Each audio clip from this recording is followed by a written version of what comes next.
And so you could have just left that situation alone, but you decided to confront him anyway, right? Of course. And the reason that you did it is because you were jealous, right? No.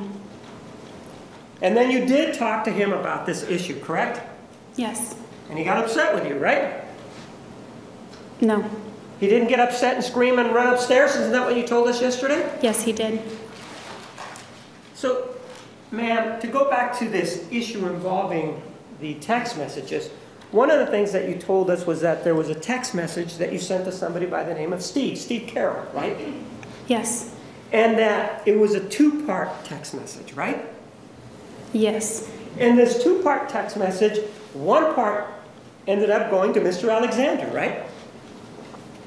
Yes. And that he got upset about it, right? Very yes. And after he got upset about it, one of the things that he wanted was to see the second part of this text message, right? Yes. And so you lied to him at that point, right? No.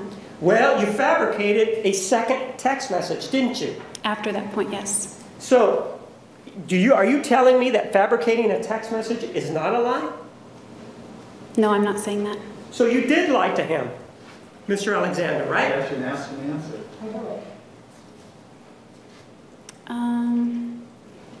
Yes and no.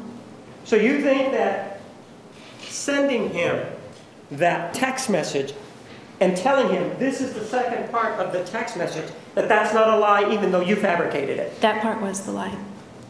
And so you then were asked the question, well, how did that make you feel when Mr. Alexander was sending you these text messages involving Mr. Carroll? Do you remember that line of questioning? Yes. We're applying a different standard here then, right? Objection, argumentative. Sustained. With regard to this issue of how you feel, isn't that the same way that you felt when you were peeping in his window in August of 2007? Isn't that the same kind of feeling that you were having? The same as what? As the one involving Steve Carroll. I don't know. You were mad at Mr. Alexander both times, weren't you? I wasn't mad at Alexander. You weren't mad at him, or you were upset with him then, right? At what time? Either time. Steve Carroll, no. The girl from Phoenix, yes. And so it just seems that it's okay for you to lie to him about a guy, but when it comes to him being with some other girl, you decide to confront him, right? Yes.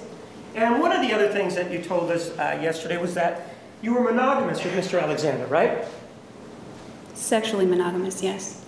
Ma'am, you told us you were monogamous, and that's what monogamous means, sexually, doesn't it? I think it means more than that sometimes. Well, in this case, monogamous means sexually, doesn't it? Objection, this characterizes her testimony. Restate your question. When you say monogamous, it means sexually, doesn't it? Which time?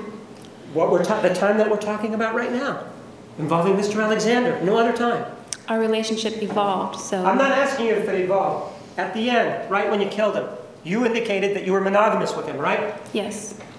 And at that time, you then left the killing scene, if you will, and you went up to Utah, right? Yes. And when you went up to Utah, ma'am, you ended up with somebody by the name of Brian Burns, right? Yes. And you ended up in his bed, right? I think it was a love sack. Okay, and with regard to at that point, according to you, Mr. Alexander still wasn't dead, was he? It wasn't discussed. Well, did I ask you whether or not you discussed it with Mr. Burns? I didn't, did I? I wasn't talking about Mr. Burns.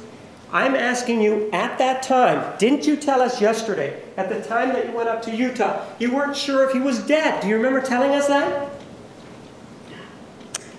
Not in Utah, from the Hoover Dam, or right before the checkpoint. So, when did you know that he was dead? Tell me that.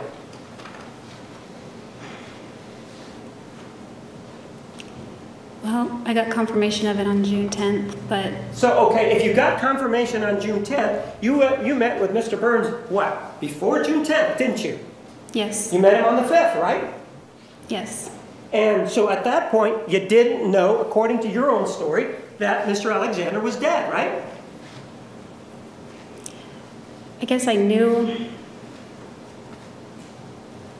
I wasn't accepting it. You either knew or you didn't. Which one is it, ma'am? Make up your mind, please. Objection, ask and answer. Ask another question.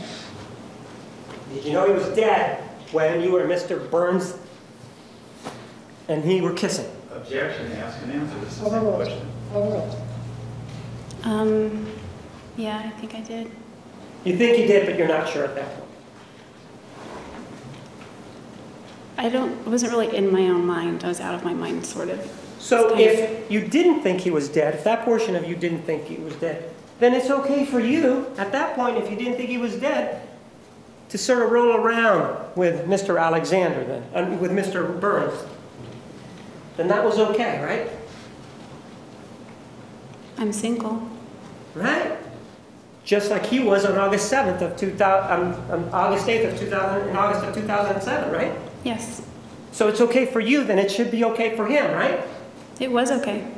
Then why did you confront him the next day if it was okay? Because he was still courting me. I wanted to know where I stood. And so because of he was still, your definition, courting you, you felt that you deserved an explanation, right? Yes, Hadn't you just had intercourse with Mr. Alexander on the 4th of June? yes, And if he was still alive, he would have deserved an explanation then for you being with Mr. Burns, right? no, Well, no, aren't we? You're applying a different standard here, aren't you? no. You're saying, one, it's okay for you to confront him about the situation, but not okay for Mr. Alexander to confront you, right?